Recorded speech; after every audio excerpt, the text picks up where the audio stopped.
Wagwan family, so today may I share with you how me make my Caribbean breakfast. Yeah man, so first I go boil 2 eggs, make they come hard, add them to some ice water for them to cool down, cut the cooking temperature. Here I using a ramen noodle.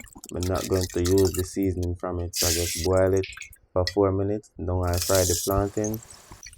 Now I'm frying my sausage. Now I'm saute some onions, garlic, some sweet pepper, some tomato, some Scotch bonnet pepper. Now I add the sausage, season with my Briscoe's all-purpose seasoning. Add some ketchup, just a little bit of ketchup. Now I add the noodle. Look at that, my people. Add some scallions. Yeah man, now peel the eggs, cut them in two. Just going to add them at the side. Look at this. Nice and tasty. Please remember to subscribe for more.